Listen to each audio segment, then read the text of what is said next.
By now, the hype behind Modern Warfare 2 has reached a ridiculous level. Ever since it was first announced, fans wondered if it could best the almighty Call of Duty 4, the game that a lot of people consider to be the best in the series. Well, we've seen all the commercials, the trailers, and the leaked footage. Now it's time to talk about the final game. Modern Warfare 2 is here, and it's ready to blow you away.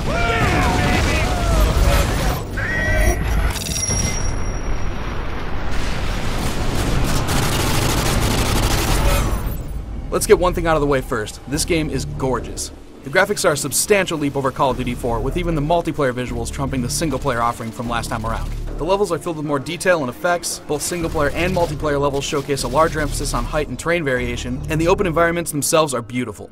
Unfortunately, as slick as the graphics are, the game does have some presentation issues, especially when it comes down to single-player story. A lot of people may be disappointed to learn that it's short, and I mean really short. On regular difficulty, I was able to beat it in just under 5 hours, with an additional hardened playthrough taking about 6.5. As far as the campaign itself, I personally had a great time from start to finish, but the way the game tells its tale does have quite a few problems. There are a ton of awesome action scenes and classic moments, and with some obvious inspiration taken from classic action films, it feels like a highlight reel of frontline warfare. However, while there seems to be a new piece of technology or mission-exclusive gameplay element at every turn, it feels almost like Infinity Ward came up with a laundry list of cool stuff they wanted to add into the game, and then worried about the story to connect it. You'll get a lot of familiar faces, but it's definitely an over-the-top plot that'll have you checking your brain at the door, and you're going to have to extrapolate the story for yourself. Single player is still a blast, but it's not going to live up to the legacy that Call of Duty has created.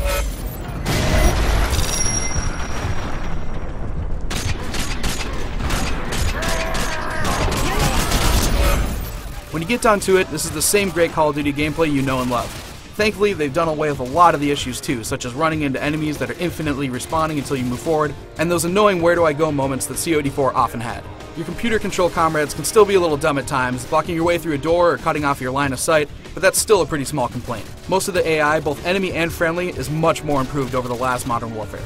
Single player may be short, but Spec Ops is an awesome mode. There are basically 23 standalone missions that can be played in single player or co-op, though I definitely recommend finding a friend.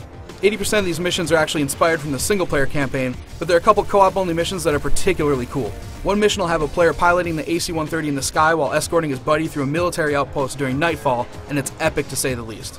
Infinity Ward has also confirmed that new Spec Ops missions will be available via DLC, so there's a lot of potential for expansion in this mode. And of course, there's also multiplayer, which is hands down the biggest part of this game. I'm a seasoned Modern Warfare player, and let me tell you, the multiplayer is more balanced and fun to play than it was in Call of Duty 4. There are way more unlockables, and you're constantly being rewarded for playing the game. You'll find more weapons, a huge list of gun attachments and perks, and each perk now includes a new pro mode that acts as a secondary function once you unlock it. Death streaks are going to help newbies feel not quite so dominated, though seasoned players are barely even going to notice them, and all those worries about it screwing up balance should be tossed out the window straight away. Hands down, the highlight of multiplayer this time around are the kill streaks. The sheer amount of strategy worked around these kill rewards is pretty limitless. Along with delivering on the game's overall balance, Modern Warfare's multiplayer venues are extremely impressive. The new game modes rock, and racking up kills is ridiculously addictive. As far as I'm concerned, the Modern Warfare series has again set the bar for online shooters.